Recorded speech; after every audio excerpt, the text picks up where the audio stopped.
Hey friends. Now I know there's a lot of you that listen to my videos or podcasts while studying or doing housework, and it brings me a lot of joy to know that I can help you guys relax and become more productive in your lives.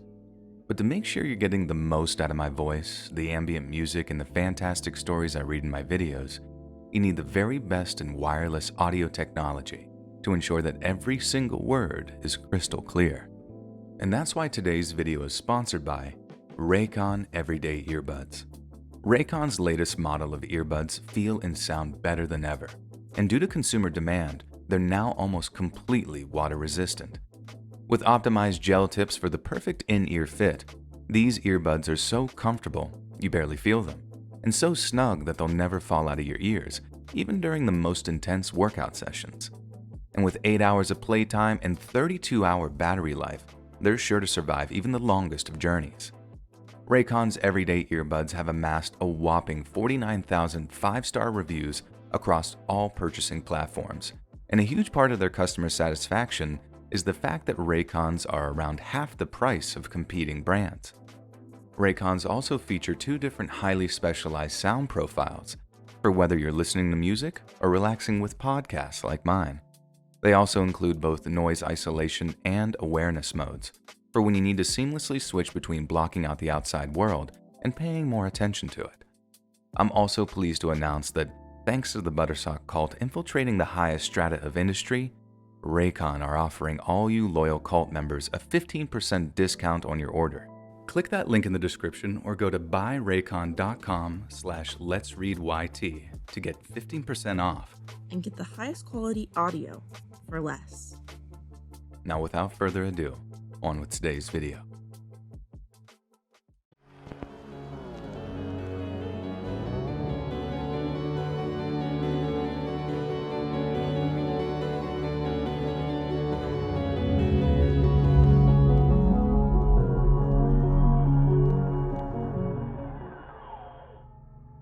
This happened back in 2015 in my hometown, Ventura, California. It's a relatively small beach town about an hour north of Los Angeles. I grew up here, and as the years have gone by, the crime has gotten worse and the comfortability factor has decreased while the homelessness population has skyrocketed. For reference, I'm 22 and a relatively small-statured woman with a very petite frame. My 8-year-old brother could pick me up if he wanted to, and I'm commonly mistaken as somewhere around 15 or 16, but to be completely honest, that usually works in my favor to ward off the creepy guys who are actually deterred by the thought of pursuing a minor. The gross part is when the young age actually doesn't turn off a guy. I worked at a bar in the downtown area of my city and really liked my job. I mainly just picked up empty glasses and wiped down the tables between customers, so I didn't have much contact with whoever came in. Every now and then, a drunk guy would try to hit on me, but they would usually give up when they realized I had zero interest or paid them no attention. We'd have our occasional bar fights when people got too drunk to handle a bad joke or women got into those cat fights with their so-called friends.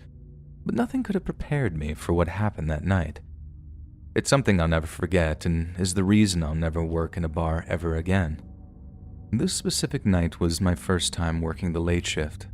I came in at around 8 p.m. and everything was pretty normal for most of the night. This is until about 2 a.m. when a man came in dressed in torn-up clothing, already reeking of alcohol. Usually the bar won't serve a man who's already drunk, but our bartender was new and he felt bad for the guy. We all did. He looked completely disheveled and we could tell that there was about a 99% chance that he was homeless. He was probably around 40 years old, so when he ordered a drink, no one asked for an ID. For the next hour or so, I could feel the man's eyes on me. And I mean, I really could feel them. Whenever I was out in the bar, he would stare at me. He wasn't even deterred by me looking straight at him. From the moment I stepped foot in the bar to the moment I re-entered the kitchen, his eyes were on me. I got the feeling that he probably stared at the door waiting for me to come out for as long as I was in the back. I had noticed he had around 4 or 5 empty glasses sitting next to him, so I walked over to collect them. That's when he very roughly grabbed my wrist and asked in a deep, raspy voice, "How old are you, honey?" I was caught off guard as no one had ever actually put their hands on me while I was working before. I didn't feel like dealing with a drunk man asking me questions, so I quickly replied as I walked away, "Old enough to be working here." He didn't seem to like that answer. He yelled after me in a very harsh tone while standing up out of his chair. "That isn't an answer. Tell me now." The last part of what he said, he yelled so loudly it actually stopped me in my tracks and had me kind of scared. I looked at the bartender with wide eyes, hoping that he would see my fear and get this guy out of the bar as quickly as possible. Now, our bartender was not a small guy. He was probably around 6'5" and went to the gym religiously. So when he saw the genuine terror on my face, it seemed like it only took him seconds to get around the bar and escort this man out. The rest of the night went by normally and was so uneventful I almost forgot about the creepy strange man from earlier. Almost. My shift ended at 4 a.m. and at that point I was completely exhausted. It was still in the back of my head what happened a couple of hours before, but it had never occurred to me the same man would be waiting for me outside of the bar a whole 2 hours later. But he was. I stepped out of our building into the darkness of the night and began walking down the street toward the bus stop. I was too poor to afford a car, and I don't mind taking the bus since I only lived about 10 minutes away and the bus was cheap. I noticed a man following me as I got closer to the bus stop, but he never got too close for me to make out his face or what he really looked like at all, so I thought nothing of it. I wasn't too worried about it as there was still a good distance between us and I'd be getting on the bus soon anyways. Except I wasn't. When I reached the bus stop, the words that almost made me pee my pants read, "Bus hours, 6:30 a.m. to 8 p.m. See, it had never occurred to me that the bus wouldn't be running by the time I got off of work since I usually got off around 7 p.m. I guess I was just excited for more hours and better pay that I completely forgot to account for transportation at such a weird time. I didn't live too far from the bar, probably only a 15-minute walk, but I also didn't usually have a creepy man following me home. I stood at the bus stop and took a deep breath, deciding to call my roommate to pick me up, praying that he would answer my call even at 4 in the morning. It rang and he never picked up. I gathered myself and started walking in the direction of my apartment, fully expecting the guy who had previously been following me to have given up by then. But he didn't. For every step I took, he would take 2, and the large gap we had once had between us became only around 10 to 15 feet. I was completely panicking.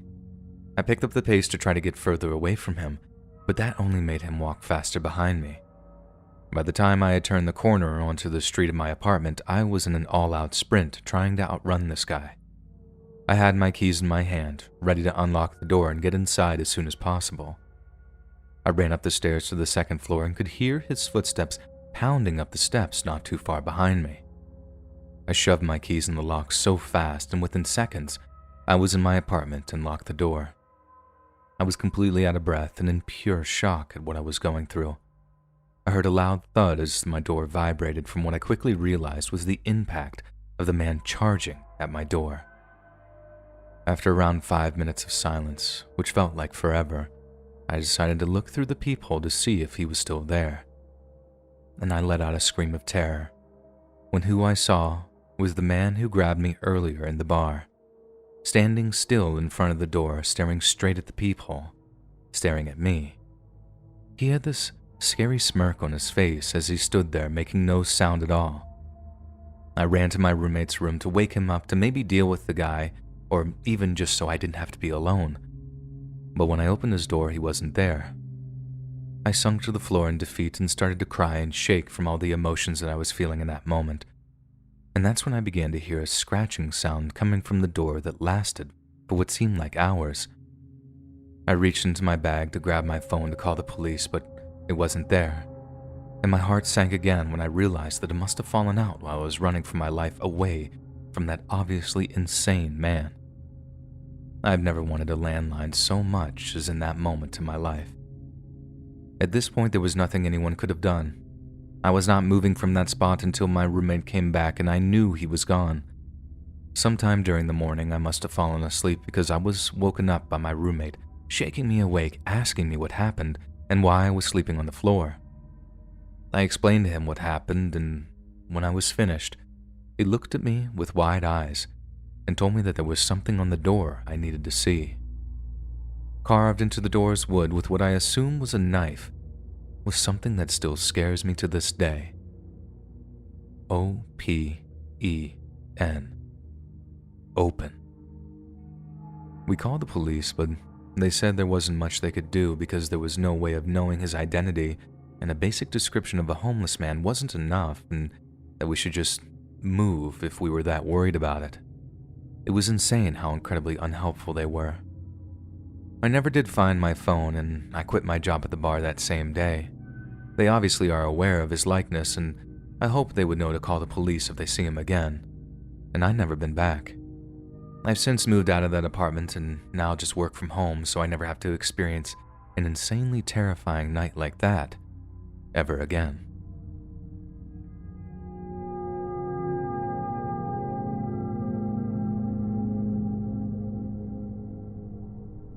First, I'd like to start off the story by saying I'm a relatively open-minded individual, and I have no issues going to places where I know that I would otherwise stand out, but that's what makes it fun. I like to surround myself with people who don't all look and act like me. It keeps things interesting and ensures there's always a new thing for me to try or a new place for me to visit. I'm kind of a thrill seeker, so when I found myself going to a gay bar with my friend Eli, I figured all I was in for was a night of fun and partying. That is not what I ended up getting. I'm currently 29, but this took place in 2017 when I was 24 and a mostly careless guy when it came to ensuring my own safety in sketchy situations. I just like to have fun, and if I'm sometimes getting hurt, that was the fair price to pay for a good time. The worst injury I've gotten from a wild night out was a broken wrist, but even then I laughed it off and didn't take it too seriously. My motto has always been, never be afraid of life. Eli picked me up from my apartment in Santa Monica, California, and we started the god-awful drive to West Hollywood and his favorite gay bar. Now, I'm not gay myself, but Eli is, and I figured anywhere he liked to go had to be a good time because he knew how to party. We found a place to park a few blocks away and started walking toward the bar, both excited for the fun night ahead of us. We had to wait in line for about an hour, but when we finally got inside, it was even better than I ever could have imagined. There were men and women in the coolest outfits all dancing with each other. The drinks looked amazing and everyone seemed to be having a good time. I found my way to the dance floor with Eli and we showed off our horrible moves for everyone to see. The vibe was incredible. I asked myself, why had it taken me so long to go to a gay bar when there's so much more fun? I sat down at the bar and ordered a beer as I tried to catch my breath from dancing.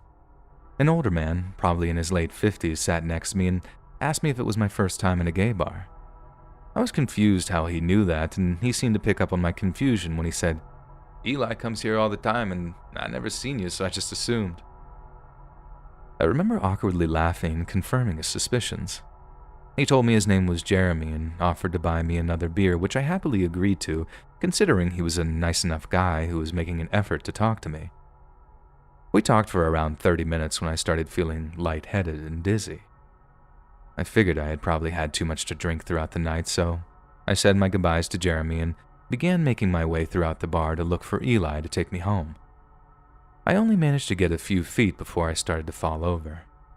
Jeremy put his arm around me to hold me up and told me that he saw Eli had left only 15 minutes before and he could give me a ride home no problem. I started feeling a little worried at that situation, but Jeremy had been nothing but nice to me, so I told him that would be great so long as I could get a hold of Eli first to make sure he was okay and to tell him who I was leaving with. Jeremy agreed and began to help me outside while basically carrying my body as if it got more and more numb with each step I took. When we got outside, I realized soon enough that I was no longer able to walk, and my speech had become slurred while I started to black out. And this is when I began to panic. I knew this wasn't from drinking too much. This was a problem. I looked at Jeremy, who only seemed to be focused on getting me to his van across the lot. At one point, I remember feeling my feet skidding across the pavement while Jeremy was basically dragging my limp body. I tried reaching for my phone in my pocket, but when I looked down toward my hand, it wasn't even moving. My thoughts started to become foggy when I heard a man's voice come from behind us saying, "Hey man, is he okay? He doesn't look too good." I knew I was in trouble when Jeremy replied, Yeah, he's okay. My boyfriend never did know how to hold his liquor. I was internally screaming, but no sound was coming out of my mouth. I knew if I got into this man's van, I probably would not be getting back out. Thankfully, my savior didn't give up and offered to call an ambulance, which of course Jeremy refused. By then, a crowd had started to form. They forced Jeremy to lay me down on the cold cement, and then everything went black. The next thing I remember is being in the back of an ambulance with Eli asking me what happened and how I got outside in such a bad state. Apparently, when the ambulance and officers arrived, Jeremy was nowhere to be found. Eli had never left the bar, and I genuinely believe the only reason I'm still here, able to tell this story, is because of that brave man who had the courage to speak up on my behalf when I couldn't. Turns out Jeremy had spiked the beer he ordered for me with Rohypnol, probably the most well-known roofie, and I had carelessly accepted it from him. I filed a police report, and this Jeremy, or whatever his name actually was, still hadn't been found, and I'm scared for all the people out there who might be victimized by his cruelty and genuine lack of human decency. I also asked Eli how he knew him, and he told me Jeremy had asked his name only minutes before taking a seat next to me. Everything he did was calculated, and he did it with such ease while acting completely calm. This hasn't discouraged me from going back to that same bar, and I don't want it to discourage anyone else, but to anyone out there who takes their life and safety for granted, don't. You never know how quickly you can find yourself in a situation where you have no control over what happens to you. Please be careful.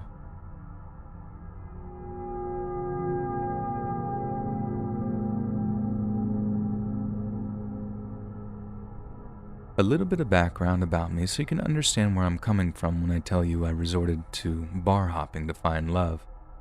I was born and raised in a small town in Kansas that I was dying to get away from since pretty much the moment I was able to speak. There was never anything to do, and the boys there never really liked me. I haven't ever been conventionally pretty or even attractive in any way that got a guy's attention, or anyone's attention for that matter.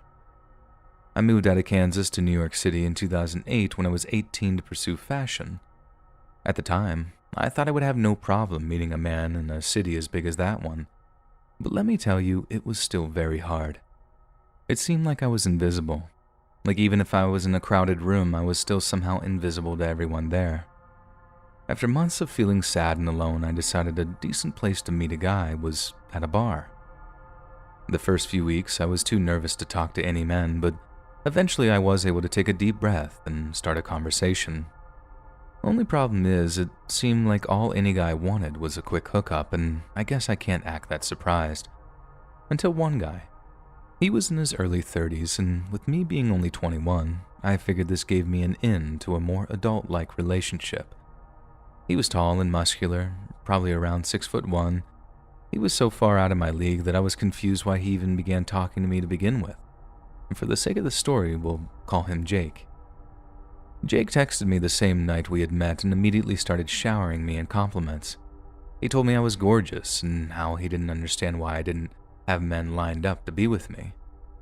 I should have seen right through his flattery, but I had never gotten this kind of attention before, and it made me feel so good in a time in my life where all I felt was sadness. He would text me and call me every day for weeks to tell me how amazing I am and how much he wanted to see me again, but that he was out of town for the next month.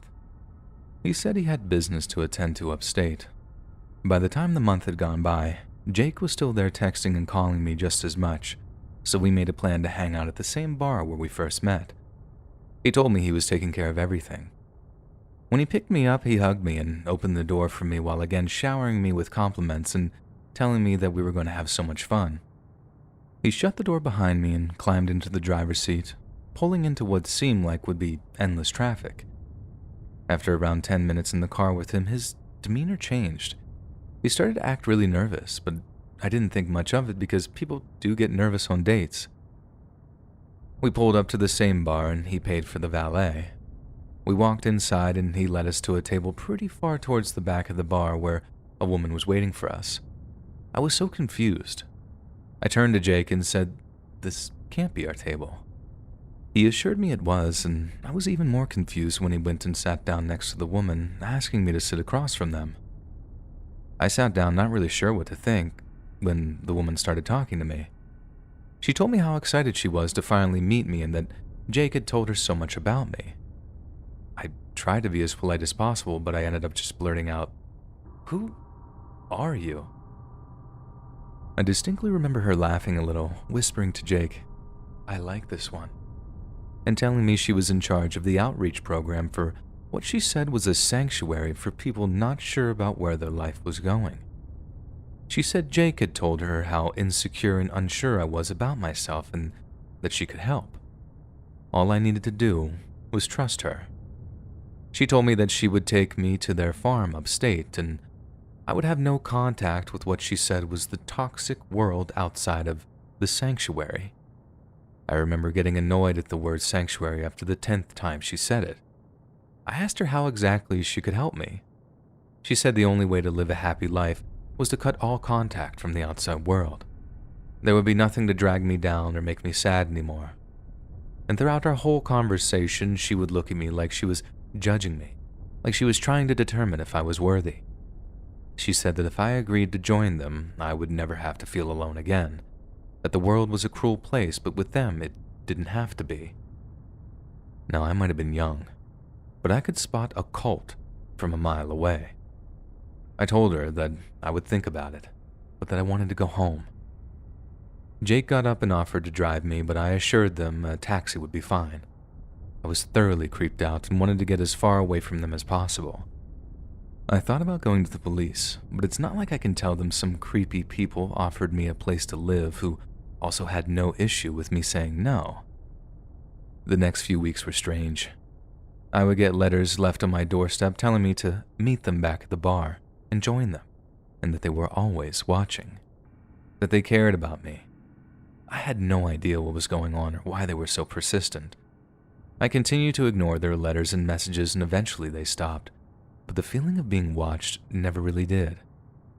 I've passed by the same bar many times in the past decade or so, and once in a while I'll see the same woman sitting in the same table with an older man and a young girl, and all I can do is hope she doesn't fall for the trap they're setting for her, the trap they once set for me.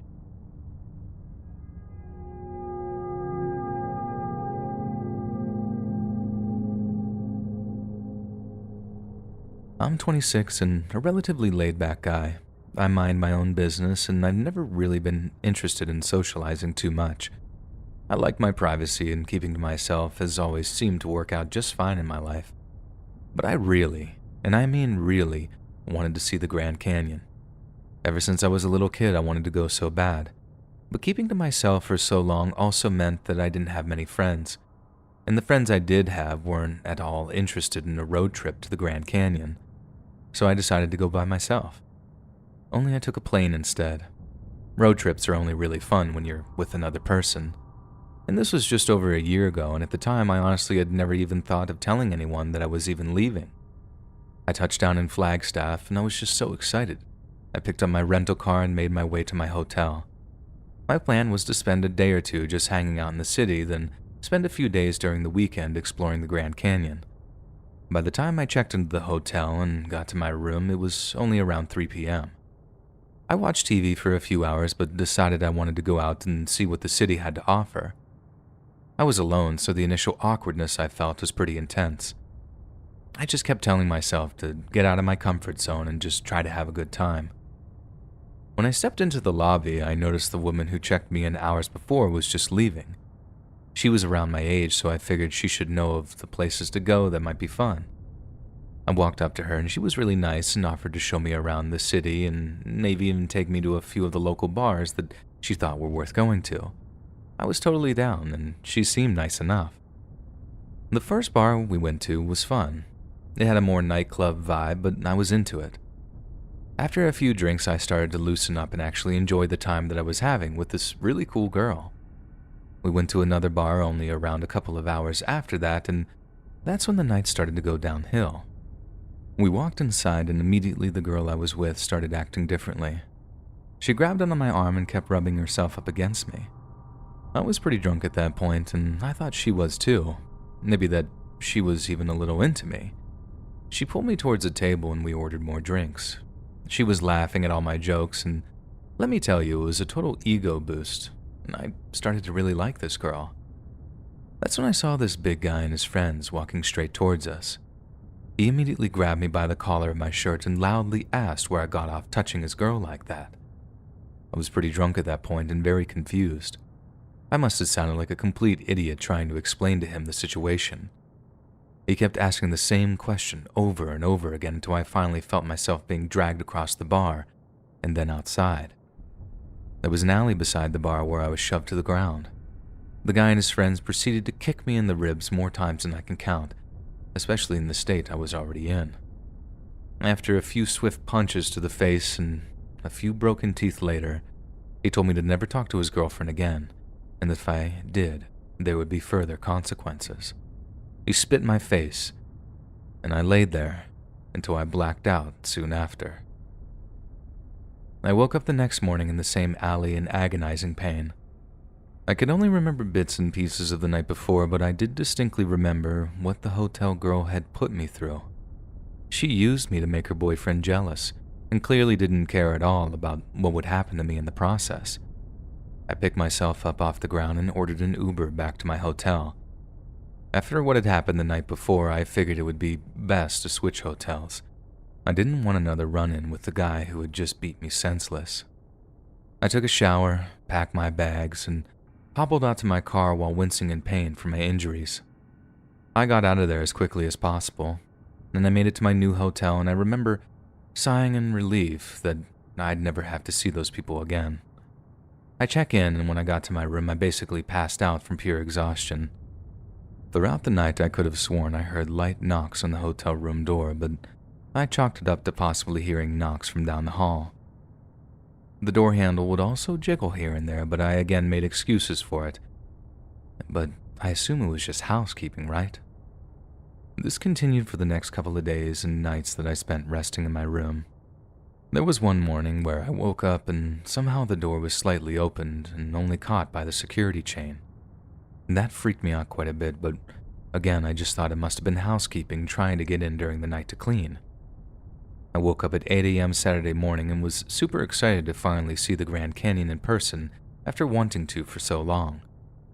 There was still a faint taste of blood in my mouth, but I had finally started feeling better, and the pain had begun to subside, so I figured it was now or never.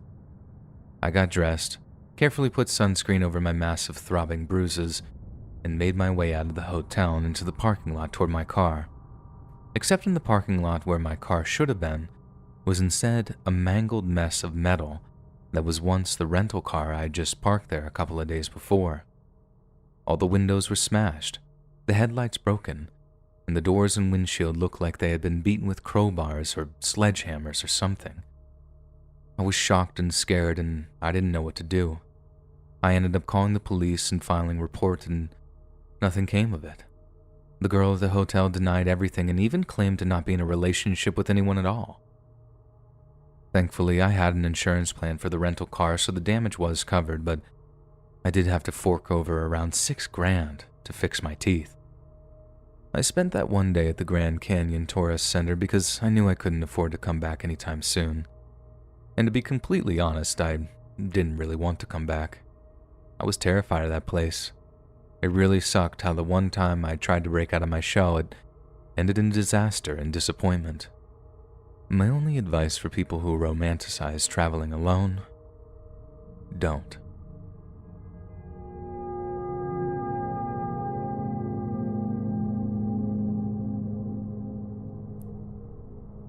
I'm a 44-year-old woman with 3 kids, and some nights I just want to get out of the house and spend time with my girlfriends, away from my husband, and away from the responsibilities that come with being a stay-at-home mom. So once a month, my girls and I go out to our favorite bar in Orlando and try to have as much fun as we can without any of our kids or husbands getting in the way. It usually consists of ordering a few too many drinks and stumbling back into the house to an angry husband who's tried calling me throughout the night because he isn't used to handling the kids alone. This night was different. It was the beginning of the most miserable period in my life that lasted months, In retrospect, the steps I took to get to that point were not the smartest, but I didn't deserve the nightmare that came from it. It was a random Friday night, and my friends had all decided that tonight would be our monthly get-together. I told my husband, and he was of course annoyed that I'd be leaving him alone with the kids again, but I really didn't care at that point. Marriage is a partnership, and it had started to feel like a business transaction between the two of us. He made the money, and I took care of the kids and the house. And frankly, I was kind of sick of it. And I was sick of him. I considered filing for divorce and taking the kids, but I had no formal education outside of high school, and there was no way I'd be able to support myself. My friend Julie texted me that she was outside, and I hopped in her car and we were off. We picked up the rest of the girls along the way and made our way to the bar. When we got there, it was way more crowded than usual. Apparently that night a big soccer match was on, and we had to sit through all the cheers and screaming. The night was not looking like it would be very fun. We ordered a few drinks and were gossiping like we usually do when a server came up to us and handed me a drink while pointing at a man at the bar and said the drink was from him along with a note. The note read, "Enjoy yourself. You look so defeated. Want to talk?" There was a little winky face at the end, and I should have listened to my gut and just said thank you and left it at that. But I enjoyed the attention he was giving me. It was the kind of attention I no longer got from my husband, and it made me feel special. I showed my friends the note, and they told me to go for it. They knew what I'd been going through at home, and I'm sure they just wanted me to feel good about myself since I hadn't for so long. I slowly made my way over to the man and took a seat next to him. The first thing I noticed was the overwhelming smell of cologne coming from his body. I don't really like it, but chose to ignore it for the sake of the opportunity I had right in front of me. Now, to be clear, I wasn't planning on cheating on my husband, but I figured it wouldn't hurt to just flirt a little. For all I knew, I'd never see or hear from this man ever again. He was tan and muscular, but not as tall as I would have liked. But at the moment, I didn't care. He liked me, and that's all that mattered. He made some slight jokes at how sad I looked when I should be happy and having fun out with friends, and he bought me a few more drinks. Over the next couple of hours, my drunk self stupidly decided it would be a good idea to confide in a man I knew nothing about. I told him everything, how my marriage was failing and how miserable I was, but he listened. After my ranting, he told me he had to go. He gave me a really big hug and asked for my number, which I happily gave to him. I stumbled back over to my friends who told me that they were ready to go, and frankly so was I. Julie drove us all home, and I was met once again with an angry husband, like usual, but I just lay down on the sofa and fell asleep, not wanting to hear him lecture me like he does every month. The next morning I got a text from the man at the bar. He said his name was Chris and asked when he could see me again. I immediately regretted the conversation I had with him and told him that there's no way we could see each other again and that I was married. He responds by saying, "Are you sure? Would your husband like to know about our little conversation we had last night? Rethink your answer and let me know if you change your mind." I was frozen in shock. Was this guy really trying to blackmail me into seeing him again? I texted him back saying I had no idea what he was talking about and to leave me alone, and I just blocked him immediately. Seconds later, I got another notification. It was a text from a different number with my full name and address along with a message, "Would your husband like to know why you smell like another man?" I was confused, but then I remembered the cologne smell that emanated from him and the big hug he had given me at the end of the night. I didn't know what to do, so I texted him back asking him what it was that he wanted. And he said if I wired him $3,000, I would never hear from him again, and my husband would never know I wanted a divorce and custody of the children. And to say I was terrified was an understatement. I considered going to the police, but that would mean having to tell my husband about the text messages, and there's no way he could know about what I had told Chris at the bar. I agreed, and wired him the money hoping that it would be the last time I ever heard of him. But the texts and calls didn't stop. For the next 3 months, he requested more and more from me, and when I refused, we would get knocks on the door while we were sleeping, and I constantly felt like I was being watched. I became paranoid and began to think every car behind me was Chris following me wherever I went, I lived my life in fear and was 10 times more miserable than I had ever been in my life. And finally, I couldn't take it anymore. I confided in my husband, who read the text messages. He was sad and angry, but he told me to go to the police before he discussed anything further.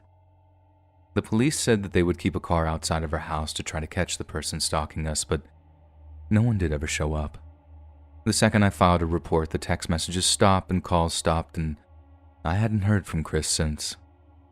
But sadly, the nightmare never ended, and my husband ended up divorcing me and taking the kids. Because apparently making deals with your stalker doesn't look good in custody court. I get to see them on weekends, but I do miss the life that I hated for so long. Ladies, take it from me. Don't reveal all your deepest, darkest secrets to a random man at the bar. And you may think that something like this could never happen to you, but who knows just how many Chris's are out there, waiting for vulnerable women to take advantage of.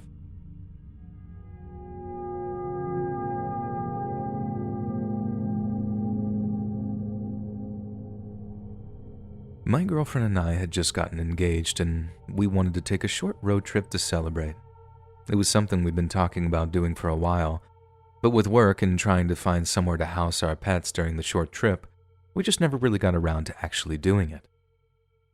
Finally, during spring of 2019, we made the plans and figured we'd drive from Southern California, where we lived, to Western Montana. My mom and dad moved to Montana after retiring, so we figured it would be the perfect place to drive to since they'd been begging us to visit for a while. We mapped out our drive and decided on the more scenic route up the 101 North, then eventually passed through Oregon, Washington, and Idaho to get to Montana. What we weren't expecting was to not even make it halfway after the fright of our lives. The night before we left, we spent packing and talking about how excited we were to actually be getting on vacation. We decided to leave pretty early the next morning to try and get as far as possible since driving during the night wasn't something either of us wanted to do. We packed our car with our bags, then first headed to drop off our dogs at our friend's house. We made sure to tell multiple close friends and family members where we were going and how exactly we were getting there, just in case something were to happen. We weren't planning for such an event, but you hear stories all the time about people who could have been saved had they just told people where they were going to be or how long they were going to be gone. We were not going to be those people. At the time, I was 29, I'm 6'4", and I pretty regularly attend the gym. I'm not a small guy by any means, and my fiancée, on the other hand, was 23, tiny, and just under 5 feet. Safe to say that if either of us needed protecting, it would have been her. She always said having me around made her feel safer in a world where vulnerable people are preyed upon. After dropping our dogs off at our friend's house, we started the long drive up to Montana. We made some casual stops along the way. First in a small city only about an hour into the trip called Camarillo. We got some snacks and drinks at the grocery store, then hopped back into the car and we were on our way. The drive along the California coastline is one I recommend to everyone. It's absolutely gorgeous. My fiancée kept begging me to pull over to get pictures, so we weren't exactly making it as far as we had originally planned for our first day driving. What should have taken us about 6 hours to get to San Jose had eventually taken 10. We got off the freeway in San Jose and the sun was starting to set. I was tired and I knew my fiancée absolutely did not want to drive, so we settled on finding a place to eat and looking for a hotel. We drove by a sports bar and both agreed this would be a fine enough place to eat considering we were both tired and eager to get out of the car and eat real food, not just chips and soda. We pulled into the parking lot and the first thing I noticed was a large pickup truck parked right out front. Only a few other cars were in the parking lot, but we took that as a good sign, thinking the place would have been packed and we'd be able to get our food faster. We hopped out of the car and quickly locked it behind us before we walked inside. I quickly realized this wasn't your typical fun-loving, football night sports bar. This was a locals-only spot. From the second we walked in, it felt like every pair of eyes in the building were on us. And not just because new people had just walked in, but because outsiders had just walked in. It had the same vibe as we had just walked in on a major drug deal. The bar itself wasn't too nice either. You know the saying, never judge a book by its cover? Yeah, well, think of that, but backwards. The outside said fun and inviting atmosphere within, but the inside said, clutch your purse and don't look anyone in the eyes or else. We sat down in the far corner of the bar and checked out the very short menu that we picked up off the counter on the way in. It consisted of nachos and hot dogs, and to be honest, we both had started to feel our appetites disappearing by the second. We were sitting directly next to a window where we could see our car parked right across the lot. Two of the men that were hanging out in the bar began whispering while occasionally glancing in our direction. I couldn't push away the uneasy feeling in my stomach telling me to get out of there as soon as possible. And just when I was about to tell my fiancée that I wanted to leave, the two men I had mentioned earlier walked out of the bar. I started to feel a little bit better, but I still really wanted to leave, and I could tell by the look on my fiancée's face that they did too. I shook my head in a way that said, let's go, when she looked at me with this look I'll never forget and motioned to look out of the window. I looked outside and saw the same two men grabbing a bat and crowbar from the trunk of the large pickup truck, then headed towards our car and began looking inside. I quickly whispered to my fiancée to come with me to the bathroom immediately. She never questioned me once and did exactly what I told her, which in this situation was a huge relief. We get in the bathroom and lock the door behind us, looking for any window we could make our escape through. We opened stall after stall and there was nothing we could find, and we started thinking that there'd be no way out. But the last stall all the way at the end in the corner actually had a tiny window placed just above the toilet. The only problem was there was no way I was going to fit. And I made the quickest plan in my head, and it was really the only option we had. I gave my fiancée the keys to the car and told her to climb out of the window, but only approached the car once she noticed the guys were distracted or had gone inside. I told her the second she got in the car to start it, then meet me at the back entrance, which was only a few feet from the bathroom door we had just entered. In retrospect, we should have just gone out the back entrance to begin with, but I was a little distracted at the time. She slipped through the window, and just as she was turning the corner into the lot, she saw the guys go back inside the bar. I slightly opened the bathroom door and saw the guys questioning the other people in the bar. And the next weird part was nobody was even fazed by these two men with a bat and a crowbar standing directly next to them, like this was some regular occurrence or something. Suddenly, a person that they were talking to pointed directly at the bathroom door. I knew they saw me when they started running towards me, weapons raised and shouting at me to stay right where I was, but I was in fight or flight mode, and I chose flight. I opened the door as fast as I could and was on the back exit within seconds. Thankfully, my fiancée was there in the car waiting for me, and let me tell you, I never jumped in a car that fast in my life. She started speeding away before the door was even shut. The men had just gotten outside when we were pulling out of the parking lot, and their shouts were drowned out by the distance growing between us. The whole situation was just so incredibly fast, bizarre, and traumatizing. My fiancée and I actually just turned around and drove all the way back home. We felt we were safer in our own hometown than on the road for another 2 days, paranoid that something like this would happen again. And all I can say is that if you're ever in an area that you don't know, maybe be a little bit more cautious than we were that night.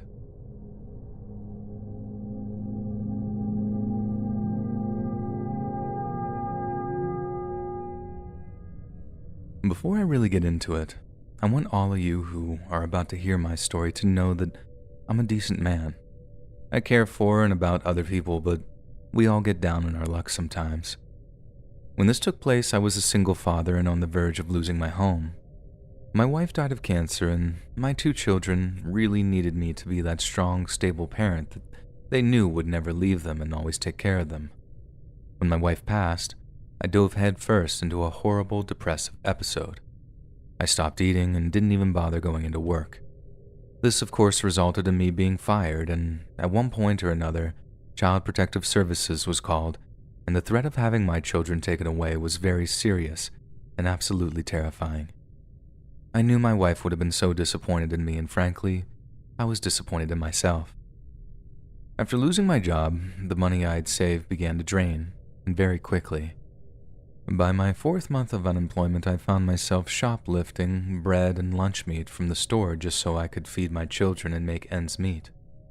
I had stopped making payments on the house, and the bank told me that they were going to foreclose if I didn't pay up within a month. I tried getting my job back, but they pretty much wanted nothing to do with me. Finding a job was hard in those days, too. It was around 2009 and I looked everywhere. On top of possibly losing my house, I had CPS telling me that without a job and without a home, my children would be taken away and placed with people who could house and care for them properly, seeing as I would be considered an unfit parent. I was not about to let anyone take my children from me, so I did what any desperate man would do to keep his children. I robbed a couple bars. I know that sounds insane, but at the time I figured I had nothing left to lose with the threat of losing my children looming over me at all times. I had to do something. I made a plan to go into this upscale bar only a couple of cities away and get whatever money I could. I knew that there would be threats involved coming from my end, but I never planned to intentionally hurt anyone in the process. The day finally came. It was the middle of summer around noon when I figured not too many people would be in the bar. I had a knife on me and brought a duffel bag to put in whatever money I managed to get. I parked my minivan directly outside the double doors of the small building and entered quickly. I brandished my knife and screamed at everyone to get down and stay calm. And the screams were immediate. I could see the terror on these people's faces. But the worst part about this whole ordeal was I hadn't realized this wasn't just a bar. It was a restaurant too, and my original plan to rob a place I knew no children would be present suddenly turned into traumatizing the multiple children I had no idea would even be there. And perhaps in my haste I overlooked the whole researching aspect that I know probably goes along with planning out a robbery. But the place had a bar in the name, so I figured it was what it was called. And in the moment, I couldn't let this small detail bother me. I came in with a purpose, and I wasn't leaving without the money I needed. I instructed everyone to take out their wallets and put whatever cash they had on the tables closest to them, as well as any watches or jewelry of substantial value. I rushed to the register and threatened the worker to open it, or I would have to hurt someone in the room. She did as she was told, and I pulled out whatever money was within. I collected all the loose money and valuables from the tables and quickly exited the bar without a single person trying to stop me at all. It was exhilarating. The only issue was, after counting the money and pawning the jewelry, I only made out with around $3,000, and that just wasn't enough. I eventually saw this on the news, and the story broke about a robber, but no one ever came to my door and arrested me, so I figured over time, maybe I was clear, and I knew I had to do it again. This time I deliberately researched the next bar I'd be hitting and made absolutely sure that there'd be no children. The bar was about an hour away and not so upscale. I parked my car with my supplies and headed out while the kids were at school. It was around 1 p.m. when I entered the bar in a ski mask with a knife in hand. I honestly thought this time it would go just as smooth as the last, but of course, nothing ever does. The first thing I noticed was the rough crowd in the place. Large men who looked like bikers and women who had clearly been through it in their lives. I would be lying if I said I wasn't scared. I knew there was no backing out at this point. I went up to the register and the worker didn't hesitate to give me the money inside. That's when I felt it. The sharp pain in my side began to burn with each small step backwards I took. I looked down and saw a knife sticking into my stomach with a man grinning next to me, still holding the handle of the blade, clearly proud of himself for what he had just done. Instinct told me to pull it out, and when I did, the blood started gushing. I knew if I didn't get out of there, these men would kill me. I quickly began making my way to the front door, but was being pushed and pulled along the way. I remember swinging my knife at these people, but I never thought it actually made contact with anyone. I was able to make it out and into my van with the stab wound being my only injury. I knew that I couldn't go to the hospital, though otherwise the police would know I was the one trying to rob that bar. I pulled up to a drugstore and got bandages and rubbing alcohol to clean and hopefully seal the wound to stop it from bleeding. The pain was incredible and I thought I was going to pass out a few times, but I pushed through it.